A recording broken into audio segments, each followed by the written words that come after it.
संसद से लेकर सड़क तक खूब हंगामा हो रहा है और हंगामा हो रहा है अमेरिका को लेकर।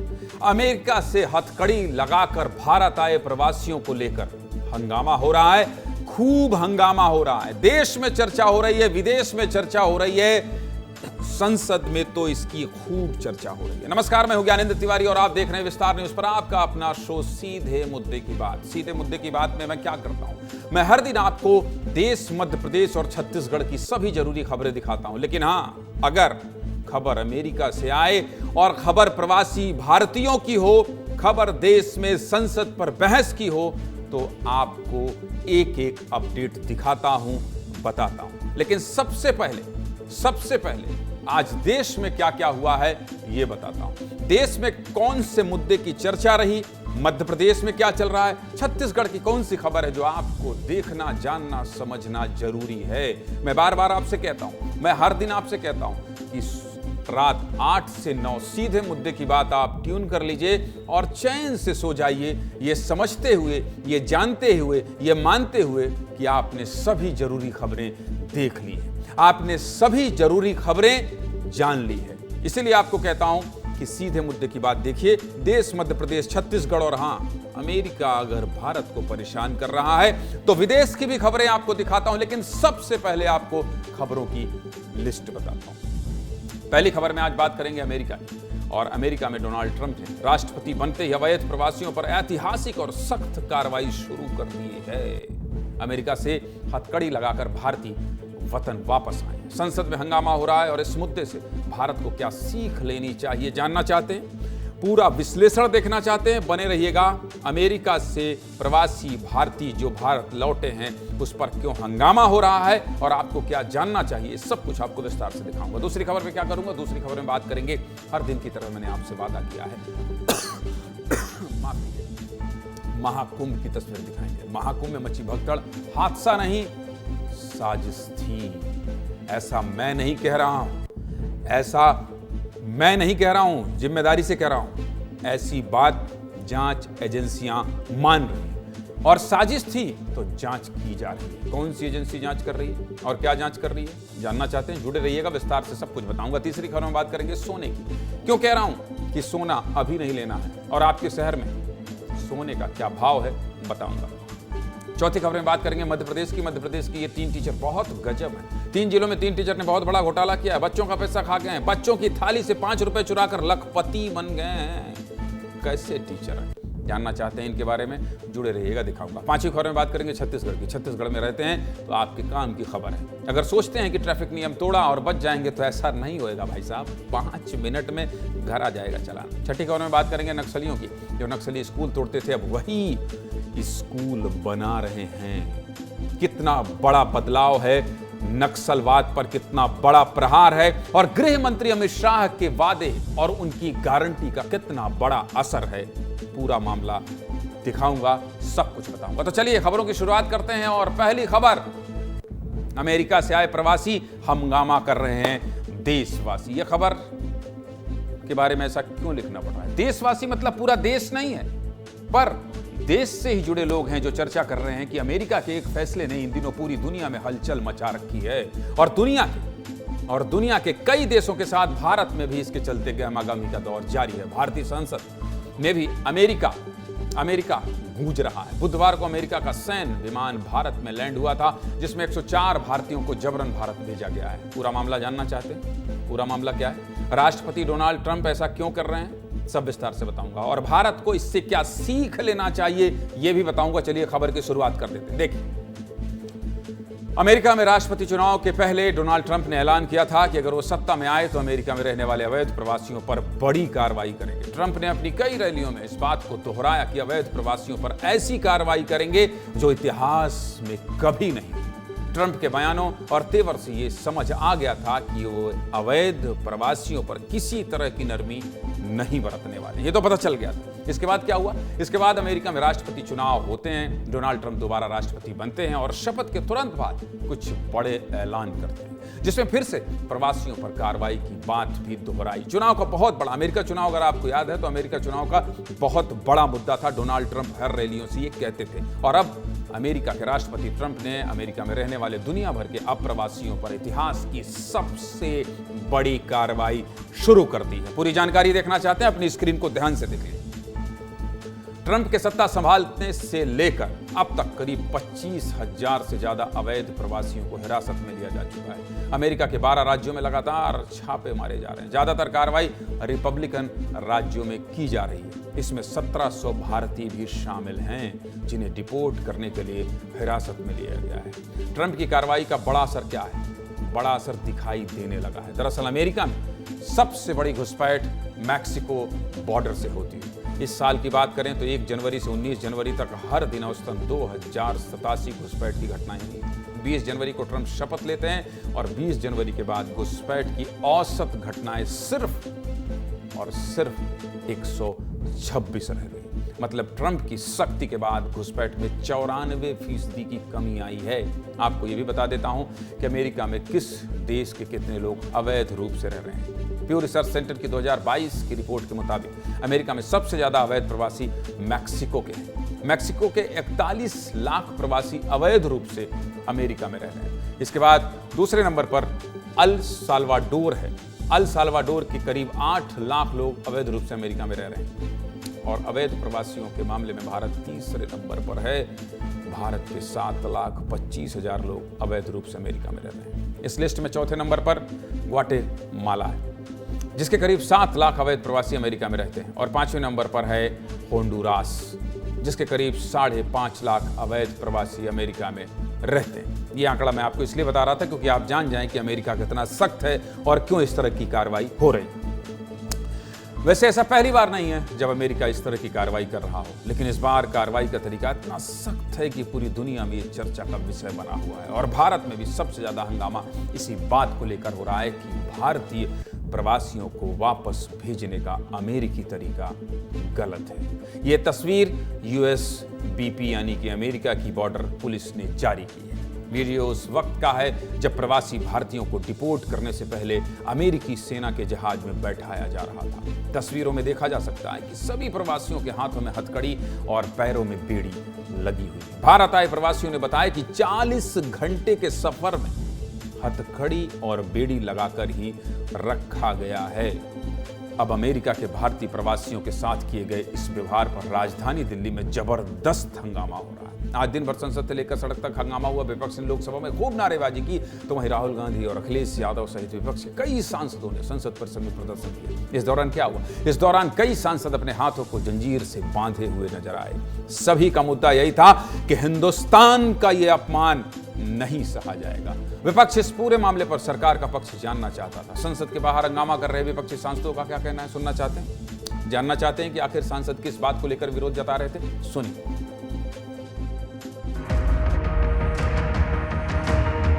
बहुत बातें की गई कि मोदी जी, ट्रंप जी बहुत अच्छे मित्र हैं, क्या हम अपना जहाज नहीं भेज सकते थे उनको लेने के लिए? इस तरह से क्या इंसानों के साथ बर्ताव किया जाता है कि उनको हथकड़ियाँ पहना के, बेड़ियाँ पहना के भेजा जाता है? पूरे बीजेपी का हर नेता बोलता है वो मोदी जी ने देश का नाम ऐसा कर दिया, विकसित भारत, क्या क्या सुपर पावर हो गए। ये भी क्या हो रहा है? What does it show in the sense that these people have not done any crime? America से हालात के मारे भारतीयों को दासों की तरह बेड़ियों में जकड़कर अमानवीय परिस्थितियों में भारत भेजा गया। सोचिए आप, क्या सपना दिखाया जा रहा है कि भारत विश्व गुरु बनने जा रहा है, और जो विश्व गुरु बना रहे थे वो आज सब मौन है।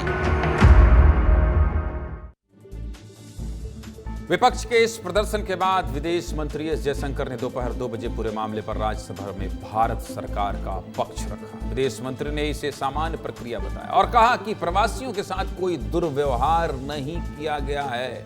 विदेश मंत्री को भी सुनना जरूरी है, सुनिए। It is a general accepted principle in international relations that the process of deportation is not a new one. I repeat, not a new one.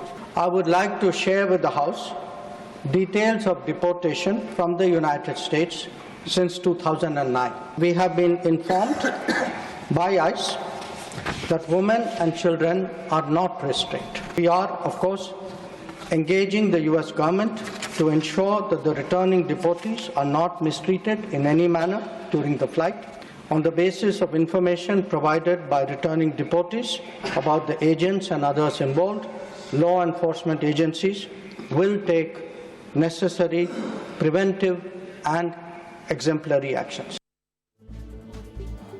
विदेश मंत्री क्या कह रहे हैं? विदेश मंत्री कह रहे हैं कि ये प्रक्रिया सामान्य है और हर साल होती है। इसके साथ पिछले 16 सालों का आंकड़ा भी जारी किया है। लेकिन सवाल यही है कि जब प्रक्रिया इतनी सामान्य है और हर साल प्रवासी भारत वापस भेजे जाते हैं तो इस बार तरीका इतना सख्त क्यों है?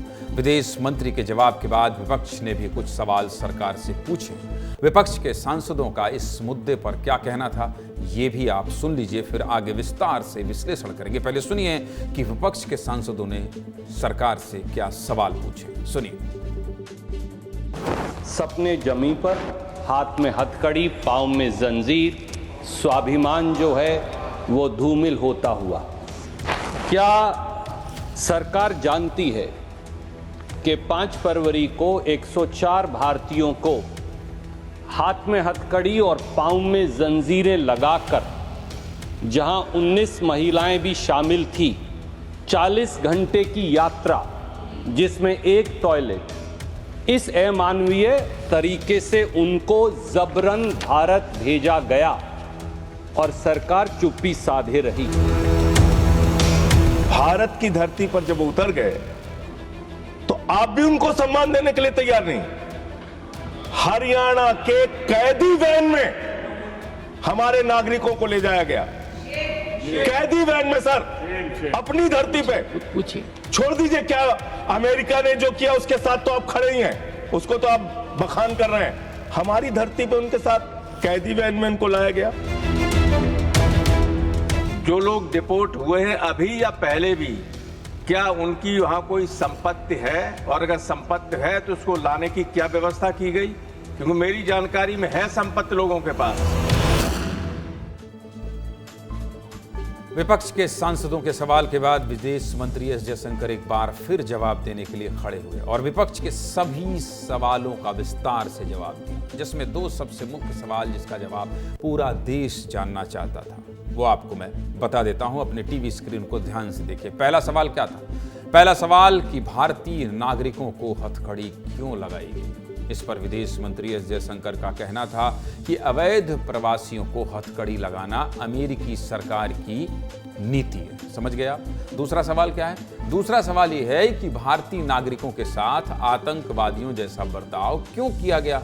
इस पर विदेश मंत्री का कहना था कि हम अमेरिकी सरकार के साथ लगातार संपर्क में हैं ताकि यह सुनिश्चित किया जा सके कि उनके साथ ऐसा दुर्व्यवहार ना हो।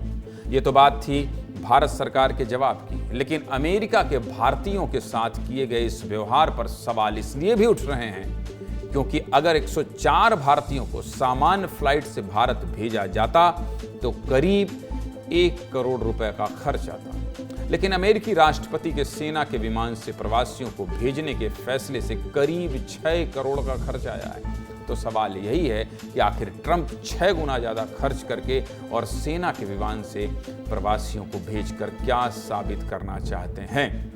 इसका जवाब जानना चाहते हैं? देखिए, इसका जवाब है व्हाइट हाउस की प्रेस सचिव कैरोलिन लेविट का एक्स पर किया गया ये पोस्ट। व्हाइट हाउस की प्रेस सचिव लिखती हैं कि राष्ट्रपति ट्रंप पूरी दुनिया को एक मजबूत और स्पष्ट संदेश दे रहे हैं कि अगर आप अवैध रूप से अमेरिका में घुसते हैं तो आपको गंभीर परिणाम भुगतने होंगे।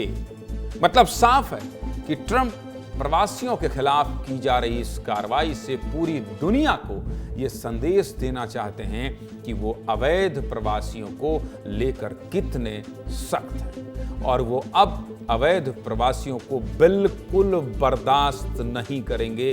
ये संदेश है। बस ट्रंप के इस कदम से भारत को भी सीख लेना चाहिए। भारत में म्यांमार से आए रोहिंग्या मुसलमान और बांग्लादेशी घुसपैठिए देश की सुरक्षा के लिए बहुत बड़ा खतरा हैं। लेकिन भारत अभी तक इनको लेकर कारगर और कड़ी कार्रवाई तो दूर, कोई स्पष्ट रणनीति भी नहीं बना पाया है। कारण क्या है?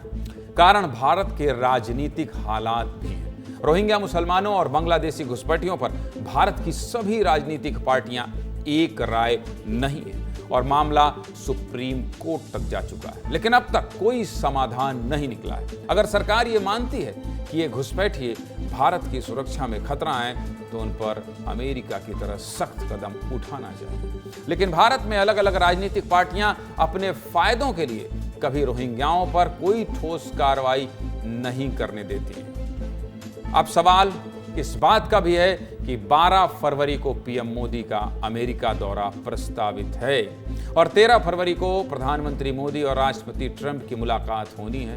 दोनों में क्या बात होगी, इस पर सबकी नजर है। लेकिन हम चलते हैं एक बार दिल्ली और दिल्ली से ये जानने की कोशिश करते हैं कि भाई साहब, प्रधानमंत्री जा रहे हैं, ट्रंप से मुलाकात होगी, उसके पहले ये जो प्रवासी भारत पहुंचे हैं उनके तौर तरीकों पर जो हंगामा हो रहा है, इस पर क्या बात होगी और इसका क्या असर होगा, कैसे दोनों देश के बीच सहमति बनेगी, बातचीत होगी। अमृत, आपको क्या लगता है, आपके अंदरूनी सूत्र क्या कह रहे हैं? अमृत तिवारी।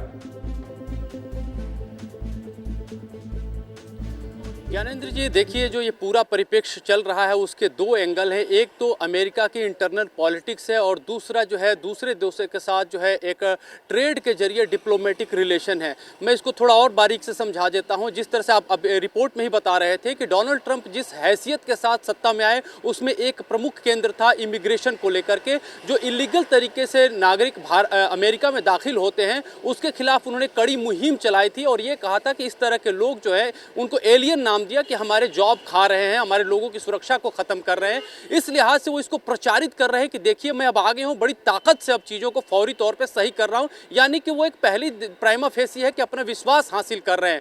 दूसरी तरफ एक्सटर्नल मामला ये बन रहा है कि कहीं ना कहीं भारत के साथ जो कई सारे ट्रेड व्यापार रिलेशनशिप को लेकर के एक थोड़ी तलखी रही है अमेरिका को लेकर के, ये भी हो सकता है। जो जानकार बता रहे थे कि अमेरिका एक ऐसा कि पावर क्या कहते हैं पॉलिटिक्स जो कहा जाता है डिप्लोमेसी में, कि वो अपनाने की कोशिश कर रहा है, जिससे कि प्रधानमंत्री मोदी जब 13 फरवरी को डोनाल्ड ट्रंप से मिले तो शायद एक कहीं ना कहीं अमेरिका इसका एज भी रखे। लेकिन जो बात सभी सामने आ रही है वो ये है कि जब अमेरिका प्रधानमंत्री मोदी पहुंचेंगे उसके पहले एक बहुत अच्छी फील्डिंग हो चुकी है। एस जयशंकर जब ट्रंप जो है शपथ ग्रहण समारोह में चल रहा था उनको फ्रंट रो में जगह दी गई थी और एस जयशंकर पहुंचे तो वहां वो अपने समकक्ष के साथ भी बात किए और जो वहां के सुरक्षा सलाहकार है ट्रंप के, उनके साथ भी उन्होंने बातचीत की और वहीं पे एक खाका तय हो गया था कि भारत डिफेंस से लेकर के ट्रेड और बाकी मामलों में किस तरह से अमेरिका हो जो भी अमृत जो भी हो अमृत जो भी हो, मैं कहता हूं कोई भी डिप्लोमेटिक रणनीति हो, लेकिन इतना हो हंगामा हो रहा है, इस पर विदेश मंत्री ने कहा है कि हम संपर्क में लगातार हैं। ये बात मुझे लगता है दूर तलक जाएगी, क्योंकि भारत अब वैसी स्थिति में नहीं है कि अमेरिका इस तरह की हरकत करे और भारत हाथ पे हाथ धरे बैठा रहे। अमेरिका की जो भी अपडेट आएगी अमृत आपके हवाले, आपके जरिए सबसे पहले विस्तार के दर्शकों को बताएंगे। फिलहाल आपका बहुत धन्यवाद और आगे बढ़ते हैं। और मैंने आपसे कहा है कि प्रयागराज महाकुंभ की हर खबर, हर अपडेट आपको बताऊंगा। क्या है खबर, आज बता देता हूं। क्या कुंभ में भगदड़ साजिश थी? डीजीपी पीछे दिखाई दे रहे हैं, भगदड़ की तस्वीर दिखाई दे रही है और साजिश की बात क्यों हो रही है, साजिश की बात क्यों हो रही है, ये आपको आज विस्तार से बता देता हूं, विस्तार से बता देता हूं, क्योंकि मैंने आपसे वादा किया है कि कुंभ की हर तस्वीर आपको रोज दिखाऊंगा। अमृत स्नान से लेकर कुंभ में मची भगदड़ तक आपको हर खबर दिखाई है, लेकिन कुंभ में मची भगदड़ को लेकर नया अपडेट आ गया है। ऐसे में कुंभ भगदड़ की जांच कहां तक पहुंची है और अब तक क्या क्या हुआ है, विस्तार से सब देखना चाहते हैं तो देख लीजिए। 29 जनवरी को मौनी अमावस्या को कुंभ में मची भगदड़ में सरकारी आंकड़े के हिसाब से 30 लोगों की दुखद मौत हुई थी। 30 लोगों की। भगदड़ के तुरंत बाद केंद्र और राज्य सरकार एक्शन मोड में आए और हालात को काबू में किया। उत्तर प्रदेश सरकार ने तुरंत ही हादसे की जांच के लिए हाई कोर्ट के रिटायर्ड जज की अध्यक्षता में न्यायिक जांच आयोग का गठन कर दिया था। न्यायिक आयोग ने प्रयागराज कुंभ का दौरा किया। न्यायिक आयोग 1 महीने में जांच रिपोर्ट सौंप देगा। लेकिन यूपी सरकार अब इस भगदड़ की जांच साजिश के एंगल से भी करवा रही है। यूपी और केंद्र सरकार की एजेंसियां पूरे मामले को साजिश मान रही हैं और इसके लिए जांच एजेंसियों के रडार पर करीब 10,000 लोग हैं। 1, 2, 3, 4, 5, 6, 8, 10 लोग नहीं, 10,000 लोग हैं। 10,000 लोगों की जांच होगी। जांच एजेंसियों का मानना है कि ये कोई आम हादसा नहीं था। आपको विस्तार से बता देता हूं कि जांच एजेंसियों के रडार पर कौन लोग हैं और क्यों। देख लीजिए। यूपी एसटीएफ के अधिकारी ने एक अखबार से बातचीत में बताया है कि एजेंसियां कुंभ के बारे में इंटरनेट पर ज्यादा सर्च करने वाले गैर हिंदू लोगों की छानबीन कर रही है। भगदड़ की तारीख के आसपास या उससे पहले जितने गैर हिंदू लोगों ने कुंभ के बारे में ज्यादा सर्च किया है, उनमें से संदिग्धों की जांच की जा रही है। इसके अलावा क्या हो रहा है? इसके अलावा ऐसे लोग जो एनआरसी और सीएए के खिलाफ प्रदर्शन में शामिल रहे और कुंभ में आए हैं, उनकी भी जांच सरकार कर रही है। एनआरसी और सीएए प्रदर्शन में ज्यादातर गैर हिंदू ही शामिल थे। सरकार ऐसे लोगों की भी जांच कर रही है जो क्रिमिनल बैकग्राउंड से हैं और कुंभ क्षेत्र में आए हैं। उन लोगों की जांच के लिए अलग से टीम बनाई गई है। इसके अलावा एजेंसी ऐसे लोगों पर भी नजर रख रही है जो अलग अलग सोशल मीडिया प्लेटफॉर्म पर कुंभ को लेकर नकारात्मक टिप्पणियां कर रहे थे और जो गैर हिंदू लोग कुंभ में आए हैं, उनका वेरिफिकेशन भी सरकार कराएगी। इसके अलावा जांच के रडार में वो लोग भी हैं जो सरकार के खिलाफ होने वाले प्रदर्शन में अक्सर शामिल रहते हैं। इस तरह से एजेंसी करीब 10,000 से ज्यादा लोगों की जांच करवा रही है। 10,000 से ज्यादा, ये कोई छोटा मोटा आंकड़ा नहीं। ये तो थी संदिग्धों की जांच की बात। लेकिन इन संदिग्धों की पहचान कैसे की जा रही है, ये भी आपको बता देता हूं। देख लीजिए। संदिग्धों की पहचान के लिए सरकार की एजेंसियों ने कुंभ में लगे 600 सीसीटीवी फुटेज की जांच की। इसके लिए 8 अलग अलग टीमें गठित की गई हैं। इसके अलावा फेस रिकग्निशन सिस्टम और सोशल मीडिया प्लेटफॉर्म पर पोस्ट देखकर संदिग्धों की पहचान की गई। एजेंसियों ने 10,000 लोगों को नोटिस भेजना शुरू कर दिया है। इसके अलावा यूपी की सर्विलांस टीम ने मोबाइल सर्विलांस के माध्यम से भी लोगों की पहचान शुरू कर दी है। ये तो थी बात महाकुंभ हादसे और जांच की। लेकिन अभी कुंभ में क्या हालात हैं, हर दिन आपको लेकर चलता हूं। ये जानने के लिए आपको सीधे कुंभ ले चलता हूं। मेरे सहयोगी प्रत्यक्ष जुड़ गए हैं। कहां खाना खाने आज पहुंच गए हैं प्रत्यक्ष, और आपके पीछे भंडारा चल रहा है। भगदड़ की जांच की बात तो मैंने बता दी। इसकी चर्चा हो रही है क्या कुंभ में कि कोई साजिश थी, इसलिए इस तरह का हादसा हुआ है? क्या कह रहे हैं लोग? तरह तरह के लोग आ रहे हैं वहां, क्या बात कर रहे हैं? जी देखिए, आज यहाँ पे इस तरीके के जो वारदात हैं, ये हम लोग जब बात कर रहे हैं आम लोगों से, तो उनका यही कहना रहा है कि इसमें इस प्रकार की कुछ साजिश हो सकती है और ये जांच एजेंसियों का विषय है। फिलहाल मैं यहाँ मौजूद हूँ और यहाँ पे आप मेरे पीछे देख सकते हैं कि कुंभ में फिर से रौनक लौट आई है। लोग यहाँ पे फिर से भंडारों में वो भीड़ दिखाई देने लगी है, जबकि आज तापमान यहाँ पे 19 डिग्री सेल्सियस है, यानी कि ठंड भी यहाँ पे बढ़ गई है। और आप एक बार मेरे बाएँ साइड दिखाएँ दुर्गेश, कि लोग यहाँ पे बड़े ही आराम से, यहाँ पे यूनिवर्सिटी से और आसपास की जगहों से लोग आए हुए हैं और आराम से भंडारे का लुत्फ ले रहे हैं। कहाँ से आए हैं आप?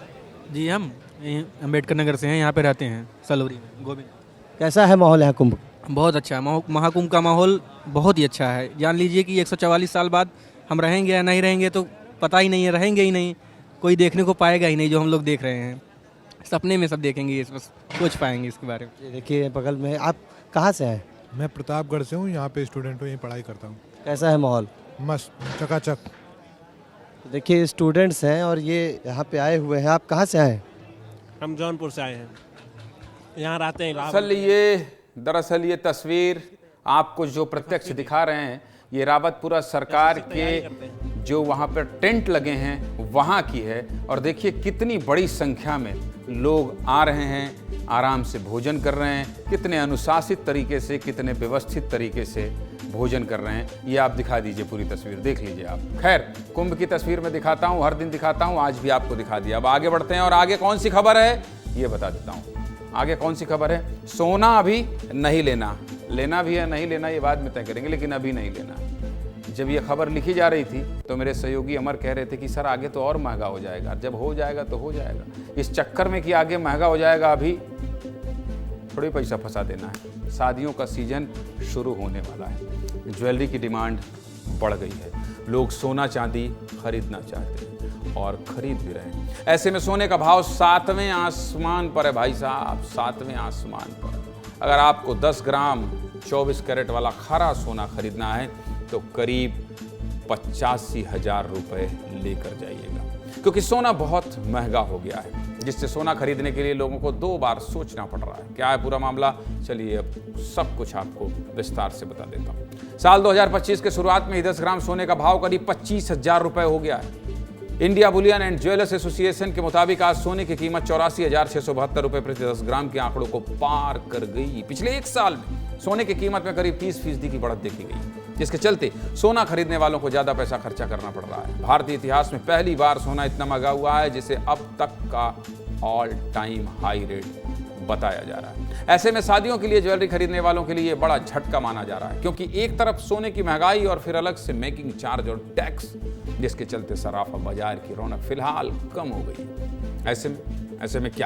ऐसे में सोने की कीमत को लेकर लोगों की राय भी तो जानना जरूरी है। आखिर खरीदने वाले क्या कह रहे हैं, ये जानने के लिए विस्तार ने मध्य प्रदेश और छत्तीसगढ़ के लोगों से बातचीत की है और पूछा है कि सोना अभी लेना है या नहीं लेना है। सुनिए क्या कह रहे हैं।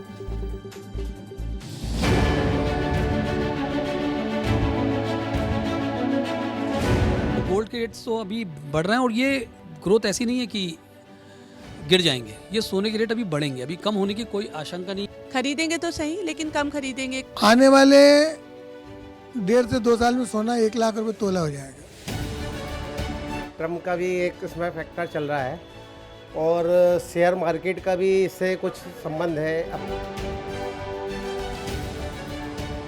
गोल्ड का कंट्रोल गवर्नमेंट ने नहीं किया तो धीरे धीरे मार्केट धीरे धीरे खत्म होते चले जाएंगे। अभी रेट बहुत ज्यादा हो रहा है तो हम बच्चियों को इतना भाव एकदम तेज है तो कुछ दे ही नहीं पा रहे हैं। अभी तो मार्केट तो काफ़ी गोल्ड और सिल्वर दोनों में ही बहुत हाई चल रहा है। अब इंसान अपने बजट के मुताबिक ले रहा है। कम होना चाहिए, काफ़ी बढ़ गया है। ऐसा बढ़ेगा तो ले नहीं पाएंगे। इजाफा हुआ है, ज़्यादा का सोच के आए थे लेकिन लेना कम पड़ सकता है। सोच के ले रहे हैं, जहाँ 10 ग्राम लेने की कंडीशन वहाँ लोग 5 ग्राम ले रहे हैं। पूरा मार्केट एकदम सन्नाटा हो गया। मध्यम वर्गीय लोगों के लिए तो शादी ब्याह करने में मुसीबत आ रहा है।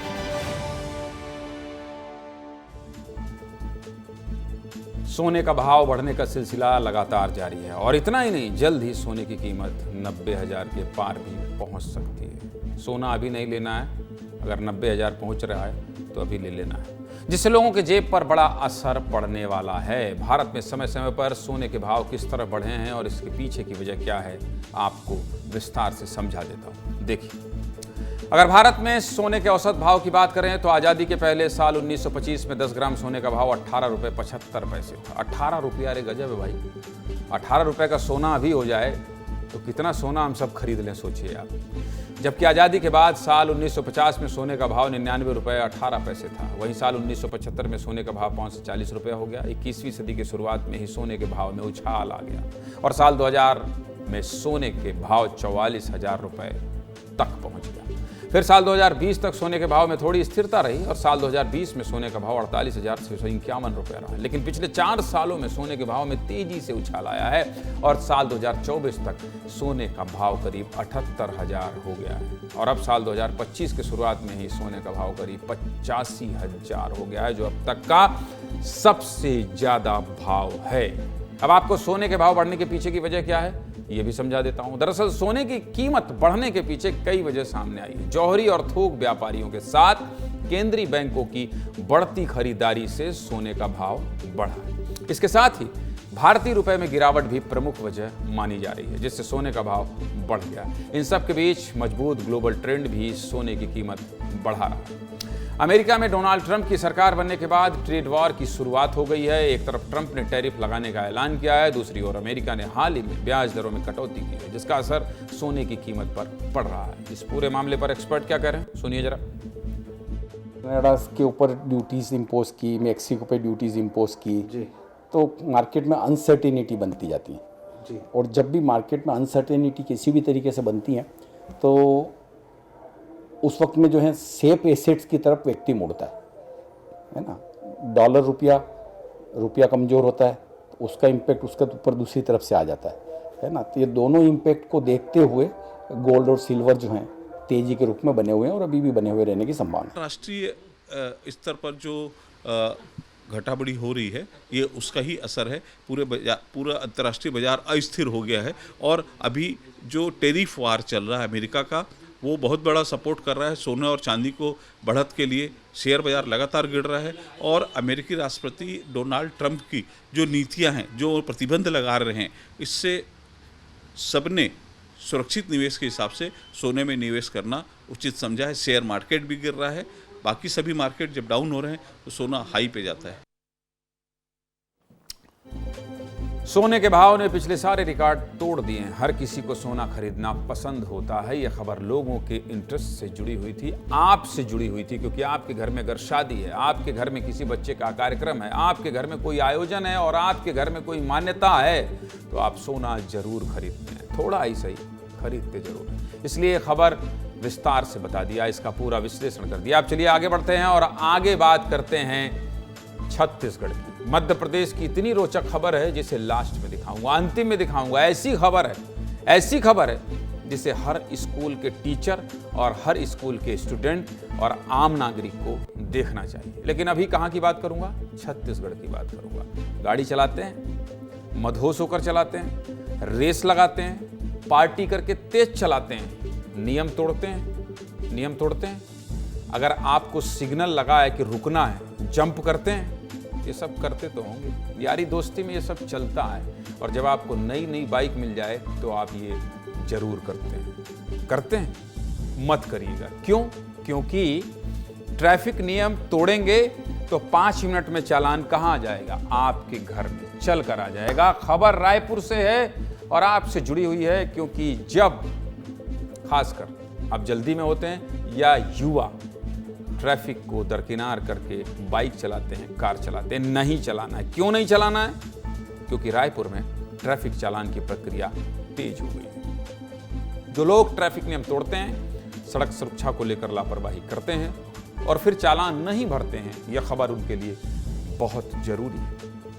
ऐसे लोग अब बच नहीं पाएंगे। क्यों कह रहा हूं ऐसा? जानते हैं? नहीं जानते? चलिए जान लेते हैं। आपको सीधे मुद्दे की बात में ट्रैफिक नियम से जुड़ी एक खबर दिखाई थी, याद है आपको? जिसमें आपको बताया था कि किस तरह से लोग ट्रैफिक नियम तोड़ रहे हैं और फिर चालान भी नहीं भर रहे हैं। इसके साथ ही मैंने आपको ये भी बताया था कि सड़क सुरक्षा की लापरवाही में सबसे आगे राजधानी रायपुर है। पूरे छत्तीसगढ़ में सबसे ज्यादा रायपुर के वाहन चालक ट्रैफिक नियम तोड़ रहे हैं। इसको देखते हुए ट्रैफिक पुलिस ने बहुत बड़ा फैसला किया। 5 मिनट के अंदर ही कार्रवाई हो जाएगी। पूरा मामला विस्तार से बता देता हूं। चलिए आपको जागरूक कर देता हूं, आपका ध्यान उस ओर आकर्षित कर देता हूं। ट्रैफिक पुलिस ने रायपुर के लोगों के लिए जागरूकता अभियान चलाया था, जिसमें सड़क सुरक्षा और ट्रैफिक नियमों के पालन को लेकर लोगों को जागरूक किया था। और इसके बाद रायपुर में ई चालान के सिस्टम को अपडेट कर दिया गया है, जिसके बाद ट्रैफिक नियम तोड़ने पर 5 मिनट के अंदर ही मोबाइल पर ई चालान आ जाएगा और फिर 10 मिनट में ही पेमेंट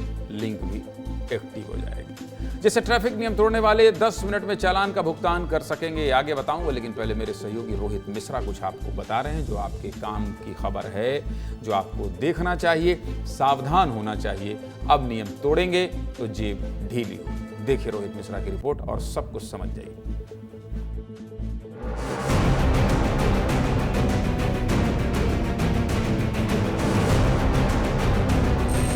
छत्तीसगढ़ की ट्रैफिक पुलिस बहुत सख्त हो चुकी है।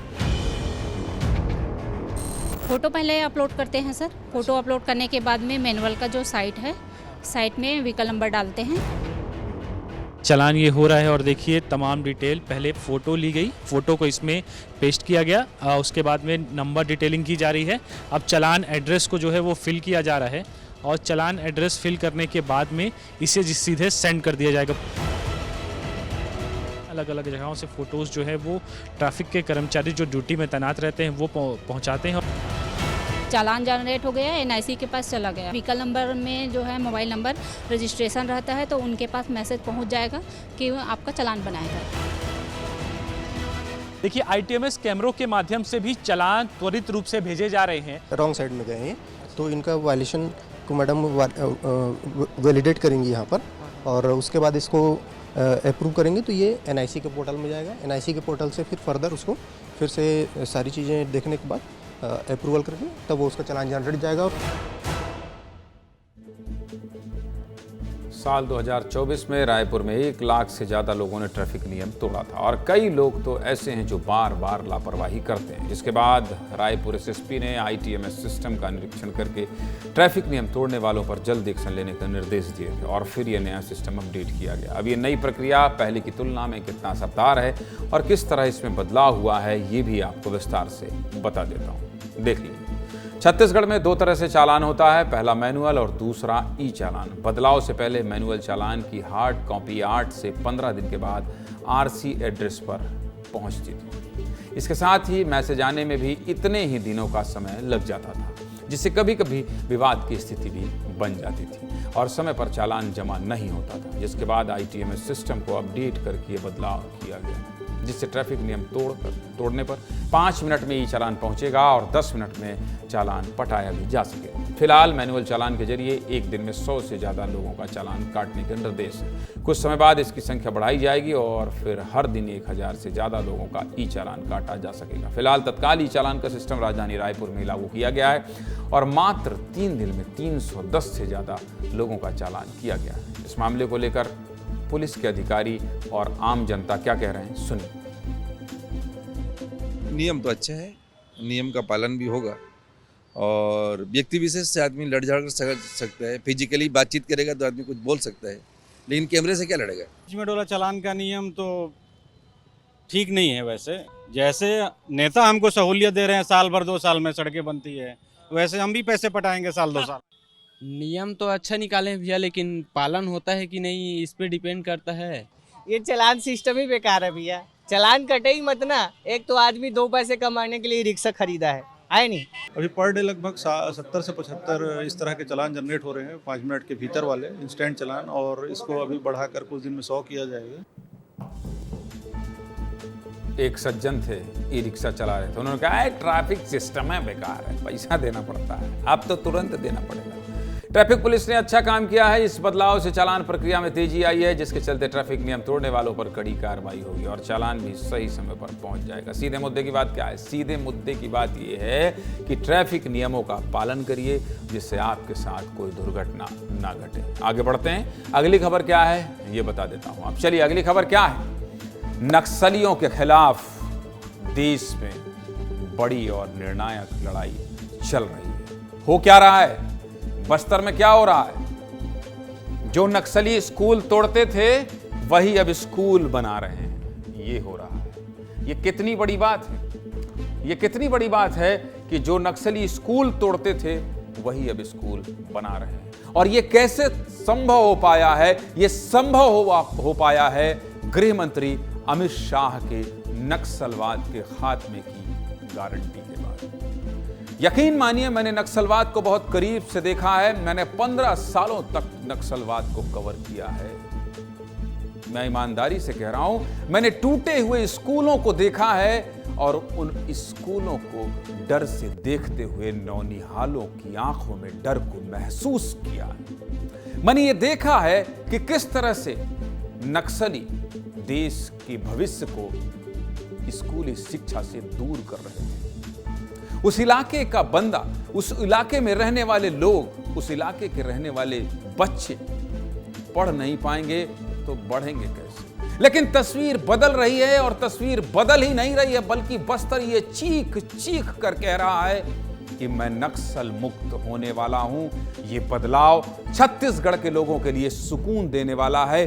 देश से नक्सलवाद खत्म होने वाला है, इस ओर इशारा करने वाला है। ये लड़ाई सिर्फ बंदूकों से नहीं लड़ी जा रही, यानी कि आए दिन जो 10-12 नक्सलियों के एनकाउंटर की खबर मैं आपको बताता हूं, सिर्फ वही इकलौती लड़ाई नहीं चल रही है। इसके अलावा एक और बड़ी लड़ाई चल रही है, और वो क्या है देख लीजिए। मैं ऐसा इसलिए कह रहा हूं क्योंकि वो बदलाव दिख रहा है, और ये समझने के लिए आपको 10 से 15 साल पीछे चलना पड़ेगा, जब छत्तीसगढ़ में नक्सलवाद चरम पर था। उस समय नक्सली बस्तर के अंदरूनी इलाकों में उत्पात मचाते थे, आम लोगों तक सुविधाएं नहीं पहुंचने देते थे। आपको याद है? मुझे बहुत अच्छे से याद है, क्योंकि मैं उस समय स्टोरी करता था। एक शहर से एक नक्सलियों के गढ़ वाले गांव में अगर गरीबों को राशन पहुंचाना है तो 1 ट्रक राशन के पीछे 500 जवान लगते थे। 10 ट्रक राशन के पीछे 2000 जवान लगाए जाते थे कि किसी तरह से वो अंतिम व्यक्ति तक राशन पहुंचाया जा सके। ये हालात थे बस्तर के। मुझे बहुत अच्छे से याद है, जब मैं वहां रिपोर्टिंग करने जाता था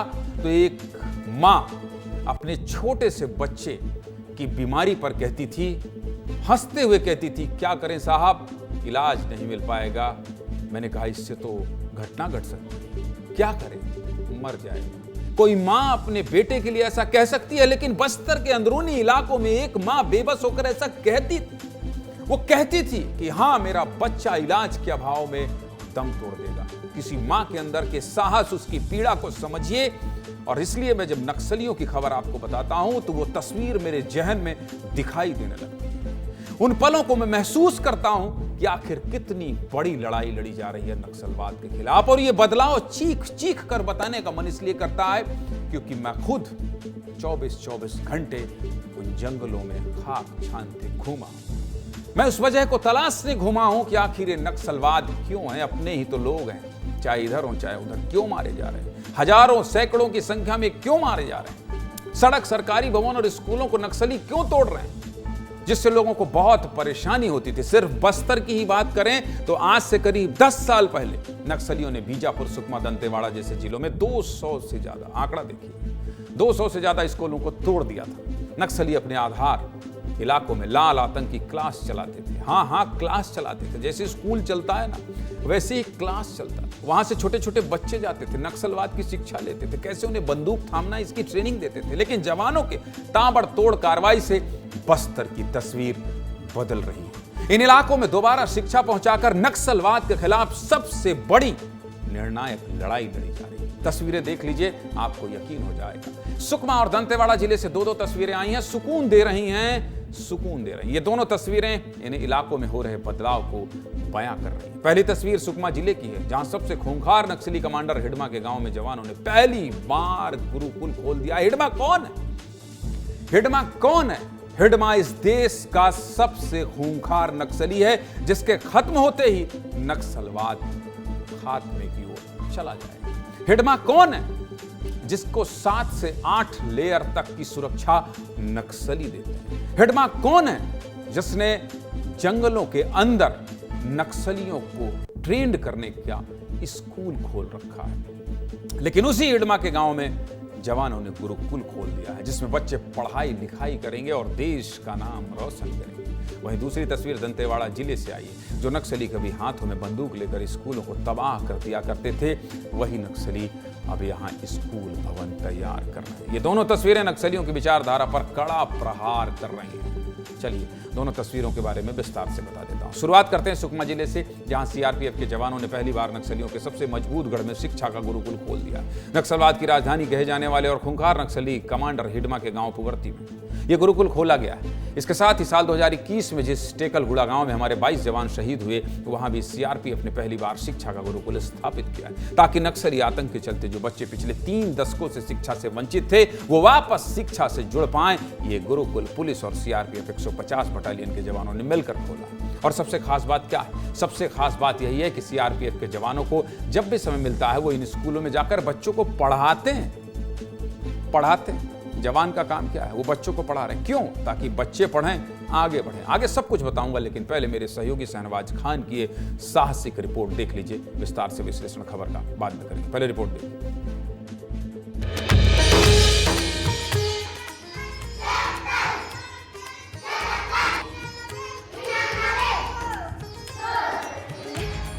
बदलते और संवरते सुकमा की नई तस्वीर अब साफ तौर पर देखने को मिल रही है। नक्सलगढ़ के इलाके में जहां बम बारूद के बीच बच्चे दहशत में रहते थे, उस जगह से अब काका खाका की जो आवाज है वो गूंज रही है। जो इलाका कभी हिडमा जैसे खूंखार नक्सलियों का हुआ करता था, पुअर्ती और टेकलगुड़े में, उस इलाके में सुरक्षा बल द्वारा जो नए कैंप स्थापित किए गए हैं,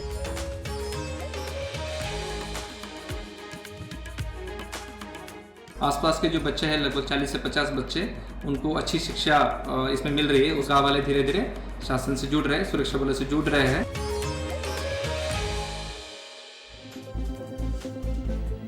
सुकमा की बात हो गई, अब बात करते हैं दंतेवाड़ा जिले की, जहां हथियार चलाने वाले हाथ अब विकास कार्यों में सहयोग कर रहे हैं। जो नक्सली कबीलाल आतंक फैलाते हुए स्कूल भवनों को तबाह कर देते थे, वो नक्सली मुख्य धारा में जुड़कर अपने हाथों से स्कूल भवन तैयार कर रहे हैं। लेकिन सुरक्षा कारणों से हम स्कूल बनाते हुए आत्मसमर्पित नक्सलियों की तस्वीर नहीं दिखा रहे हैं। अभी जो तस्वीर आप अपनी स्क्रीन पर देख रहे हैं, वो तस्वीर साल 2014 की है, जब दंतेवाड़ा के मासापारा में नक्सलियों ने स्कूल भवन को तबाह कर दिया था, जिसके बाद मासापारा गाँव के बच्चों को पढ़ाई के लिए कई किलोमीटर दूर जाना पड़ता था, जिसके चलते कई बच्चों ने बीच में ही पढ़ाई छोड़ दी। लेकिन अब लगातार बदलाव हो रहा है। पिछले कुछ सालों में सरकार की नीतियों से प्रभावित होकर कई नक्सलियों ने हथियार डाल दिया है और अब वही नक्सली अपने हाथों से स्कूल भवन तैयार कर रहे हैं। मासापारा में तैयार हुए इस स्कूल में करीब 40 बच्चे पढ़ाई कर रहे हैं और लाल आतंक के साए को पीछे छोड़ते हुए अपनी नई तकदीर लिख रहे हैं। आगे बताऊंगा, लेकिन यहाँ से भी हमारे सहयोगी लुभम निर्मलकर की ये रिपोर्ट देख लीजिए, फिर आगे बात करेंगे। देखिए,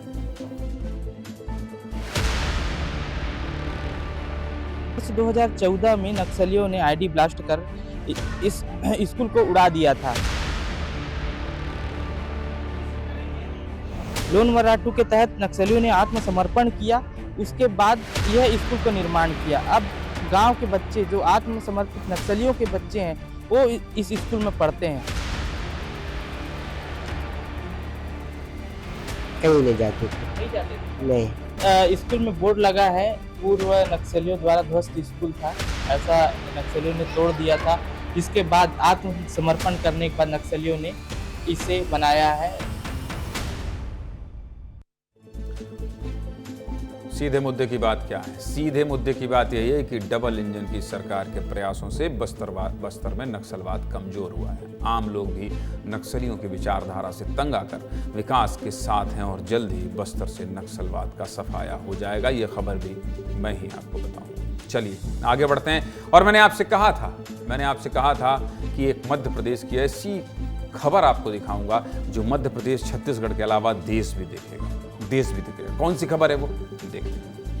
एमपी अजब है, ये टीचर गजब है। ये टीचर गजब क्यों है, ये मैं क्यों कह रहा हूं और बार बार कहता हूं, शिक्षक करप्ट हो जाएंगे तो देश का भविष्य कौन सुधारेगा? जिस देश के प्रधानमंत्री भारत को विश्व गुरु बनाने की बात करते हैं, अगर उस देश की शिक्षा व्यवस्था भ्रष्ट गुरुजी के हाथों में होगी तो ये देश आगे कैसे बढ़ेगा? और ऐसा इसलिए कह रहा हूं क्योंकि लगातार भ्रष्ट शिक्षकों की खबरें आ रही हैं और आज तो 1-2 नहीं बल्कि 3 जिलों से शिक्षकों के भ्रष्टाचार की खबर आई। क्या खबर है? जबलपुर में गुरुजी अपनी सैलरी से 100 गुना ज्यादा की संपत्ति बनाकर बैठे। शिवपुरी में गुरुजी के पास से 8 करोड़ से ज्यादा की प्रॉपर्टी मिली है। वहीं शहडोल में बच्चों के लिए आए खाने में भी गुरुजी महज 5 रुपए का कमीशन जुगाड़ने में लगे हुए हैं। सोचिए, मास्टर साहब बच्चों की भोजन की थाली से कमीशन कैसे बनाएं, इस बात का जुगाड़ कर रहे हैं। इनको बच्चों की पढ़ाई से कोई मतलब नहीं है, बस इनको तो अपनी जेब भरनी है। ये इसी में खुश हैं। गजब हाल है भाई। चलिए तीनों मामले आपको विस्तार से समझा देता हूँ। ईओडब्ल्यू ने बुधवार को जबलपुर के सरकारी स्कूल बरखेड़ा में पदस्थ सहायक शिक्षक हरिशंकर दुबे के आलीशान बंगले और फार्म हाउस पर छापा मारा। हरिशंकर दुबे पिछले 40 साल से नौकरी कर रहे हैं और अगले साल उनका रिटायरमेंट होना है। और 40 साल की नौकरी में उन्होंने इतना बड़ा साम्राज्य खड़ा कर लिया है कि आप भी सुनेंगे तो कहेंगे, भाई साहब ऐसा कोई शिक्षक कर सकता है? होश उड़ जाएंगे आपके। मास्टर जी के पास से सैलरी से 100% ज्यादा संपत्ति निकली है। हालांकि अभी कुल संपत्ति का खुलासा नहीं हुआ है और रेड अभी भी जारी है, लेकिन अब तक छापे में क्या क्या मिला है ये आपको बता देता हूँ, देख लीजिए। ईओडब्ल्यू की रेड में गुरुजी के पास से 60 से ज्यादा प्रॉपर्टी के दस्तावेज मिले हैं। प्लॉटिंग तो नहीं करते थे, ये सब सुन के ऐसा लग रहा है जैसे धंधा करते थे जमीन का, रियल एस्टेट के मालिक थे, गुरुजी नहीं थे। इसमें प्लॉट, फार्म हाउस, घर और खेत शामिल हैं। 60 में से 40 प्रॉपर्टी बेटे अतुल दुबे के नाम पर है, जो पेशे से इंजीनियर है। शिक्षक साहब के नाम पर 20 प्रॉपर्टी और ऐसे में ईओडब्ल्यू ने इनकी प्रॉपर्टी की कीमत करोड़ों में आकी है, करोड़ों। हमारे सहयोगी दुर्गेश साहू ने हरिशंकर दुबे के घर से ग्राउंड रिपोर्ट भेजी है। ग्राउंड रिपोर्ट आपको देखना चाहिए, पहले वो देखिए, फिर आपको शिवपुरी में गुरुजी के घोटाले के बारे में बताऊंगा। पहले दुर्गेश ने क्या भेजा है ये देखिए।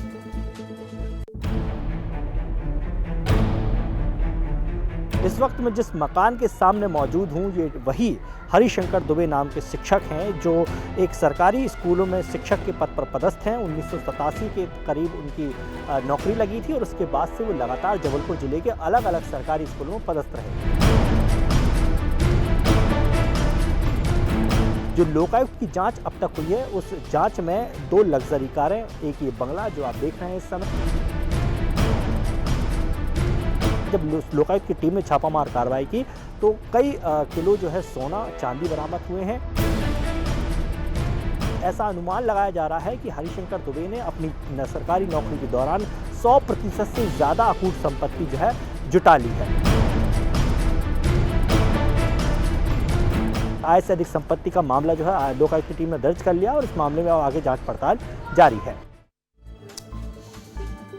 शिवपुरी के घोटालेबाज गुरुजी की कहानी भी आपको बता देता हूं। शिवपुरी के भौंती में ईओडब्ल्यू की ग्वालियर टीम बुधवार सुबह 6 बजे सरकारी शिक्षक सुरेश सिंह भदौरिया के घर छापा मारती है। सुबह 6 बजे शुरू हुई ये रेड शाम के 6 बजे तक चलती है।